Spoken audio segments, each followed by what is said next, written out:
Alright, let's get right into this antenna base replacement. So first what you want to do is get a Phillips head screwdriver. So what you want to do is get something that fits the screws very well, because the threads of these screws will likely be rusted as they've been exposed to the elements. You see here I'm kind of blasting them, but I'm always making sure that the Phillips head is seated well into these screws. Again, it's pretty quick to remove them. You got 3 of them that surrounds the base of the antenna. So as soon as you remove those, I would probably go on my fingers and just pull them out individually.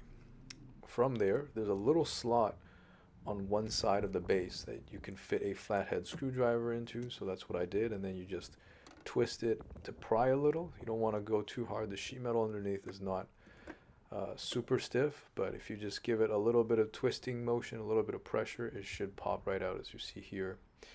And then from there, you want to go inside the car and locate where the antenna wire is. In my car, I have an aftermarket stereo. You can see my fingers running through that wire there. But the one side is the aftermarket connection that you can see up there, but you can see me running my hands over to the actual connection that I can detach from the antenna base. And here you can see it's metal. I just pull it apart with my fingers. Doesn't really need much. Not a very strong connection.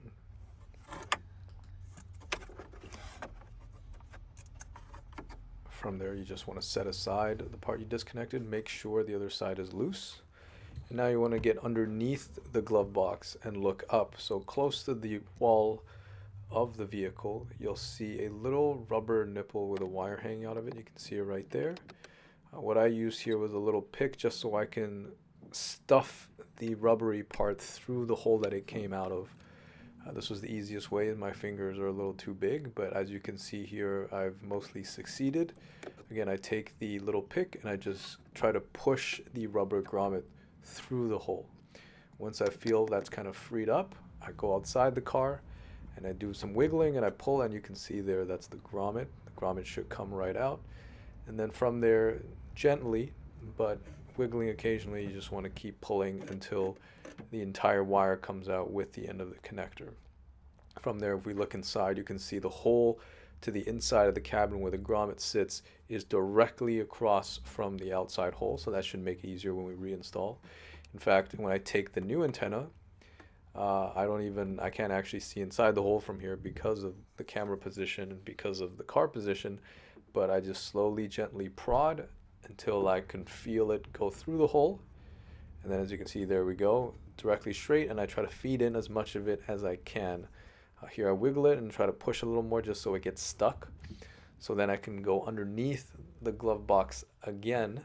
You can see me go underneath the glove box again. You can see that little gray foam part with the wire sticking through. So I just take my hand and I kind of fish it out, move it around the thing that's blocking it, and I pull it through a little bit more. And once I do, I pull it through and I wrap it back forward to where the original connector cable was sitting. So now I just reconnect it. Again, you can thread this through the bottom side however you wish. And once that happens, I just thread the rest of the antenna through. So you want to make sure that the antenna is facing down, because there is a directionality to it, and you'll see when you put it back into the slot that there's actually a direction with a little notch on it. You can actually see that in this close-up of the hole. But what I'm trying to do here is essentially with the rubber grommet, all you have to do is really push, give it a firm push, and it should seat itself in. You can see there click a little bit, and then once it seats in, you can push it a little more, just make sure that it's in there. Right here, I double check that it's in, that this is the most I can push from the outside, and then, give it a little bit of a tug, just to see. And then when you go inside, you can kind of see that black rubber grommet in the middle there. I'm kind of fiddling with it, I'm tugging on it just to see if it moves, and if it doesn't, then you can tell that the grommet is well seated in the hole right there where my finger is. And from there again, I just double check everything, double check that the connector's straight, double check that the wire isn't kinked on anything important, double check that nothing is sort of blocking the way of anything else. And I put the glove box back in. I just kind of tap it, give it a little tap with my hand just to seal everything up. And then I close it. And from there, I go outside, clean the opening a little bit with a tiny bit of brake clean on a little rag just to get some of the rust and dust out. and then I slowly feed it through. So you're gonna have to push this end in. It's actually bent on the inside, the wire. So as you feed it through, you'll see here that I'm trying to push it in, and you can see that little notch on top with that little notch in the cutout of the sheet metal on the vehicle. So you just want to match those two up and then push it in all the way, and it should seat perfectly. You might have to do a little rotation, and then from there I just put the screws back where I found them. Again, try to hand tighten. If it's rusty, you always want to go in and hand tighten, and then when you actually apply the final torque, also hand tighten. If you go too hard, you'll strip it. And so from there, I reused the old antenna. So here's the old antenna. You can see it's actually in pretty good shape. And I also used the old cap. The cap looks like crap, but I decided to reuse it until I can get an alternative. The cap itself fits over top the base, as you can see here. It's kind of just like a press fit. Stays in place, but it's a little flimsy. Mine's obviously a little old. If you get a new one, it'll be a little tighter. Really, what holds that plastic cap onto the antenna is the antenna itself. So once you take the antenna and then you thread it through where the original thread would have been, that's what ultimately holds the plastic cap. And so in my case, again, here's me reinstalling the plastic cap and the antenna onto the vehicle, and you can see here, yeah, the antenna, the cap has some play on the base, but I don't really care. I might get a new one later on. Currently this one's okay enough to protect it, sort of, probably not, but for temporary reasons.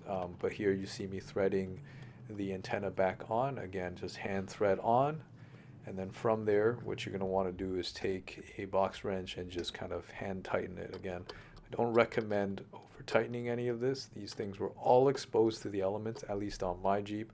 I'm up here in Quebec, Canada, and all of these things have corrosion. So if you go a little too hard, you're going to strip something. So go as tight as you can. If you feel there's weakness, you might just have to end up replacing it. But in my case, these were okay. But from there, once everything is solidly attached, there you go, your antenna's back on.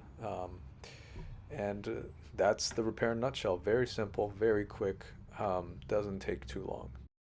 So here I'm just going to do a quick post-mortem on the part I took off. So here you can see the antenna base I took off the car. It's cracked at where the antenna's threaded in. This is all from corrosion for me, so I had to replace it.